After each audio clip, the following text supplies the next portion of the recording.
My group and I will be presenting on traditional utilitarianism. My group consists of Nizet Rodriguez, Elohim Arana, and myself, Silvestre Blanco. The objectives for today is the meaning, different types of utilitarianism, the criticism, and the defense.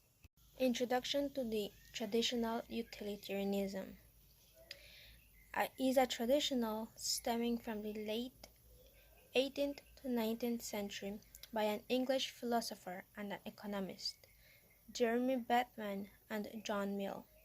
According to them, the action or type of action is right if it tends to promote happiness or pleasure, and wrong if it tends to promote unhappiness and pain. What is utilitarianism? How can we measure it? It's assumed that we can somehow measure and add together the quantities of benefit produced by an action, and then measure and subtract from those benefits the quantities of harm of that action will produce. Assume that benefit caused an action can produce by measure a common quantitative scale and then add or subtract from each other the harm. There are two types of utilitarianism, act-utilitarianism and rule utilitarianism. Act-utilitarianism believes that an action becomes morally right when it produces the greatest good for the greatest amount of people. For example, one can produce more overall happiness in the world by doing charity work tomorrow than by staying home and watching TV all day tomorrow.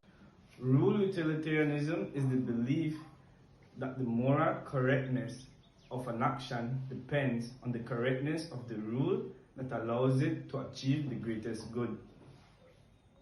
For example, road rules.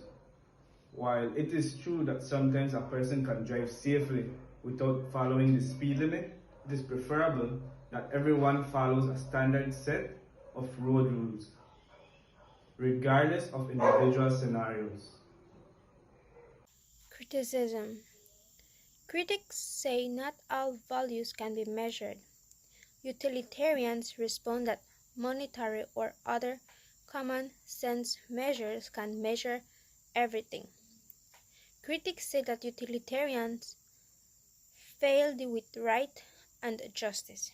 Utilitarians respond that rule utilitarians cannot deal with right and justice.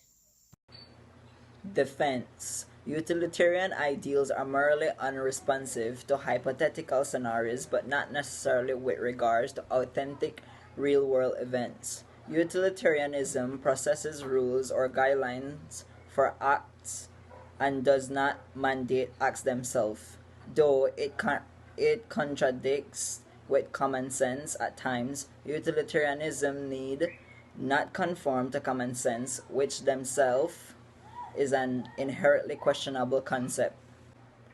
These defenses suggest that all our values are utilitarian in nature, as we can only survive if we bear with our best interests in mind. It also follows a more secularist philosophy and encourages others to fill the gap left by our instincts, which themselves are too ambitious to be trusted in experienced scenarios, and acts that we consider a more holistic approach to considerations of an action consequences, evaluating them from a more universal perspective. In conclusion, the theory of utilitarianism is sound, logical, and consistent. Utilitarian ethics follows the law of greatest happiness. According to this law, human beings seek to decrease suffering and maximize happiness. Hence, an action that is morally correct must lead to the greatest pleasure. Thank you. This is the end of our presentation.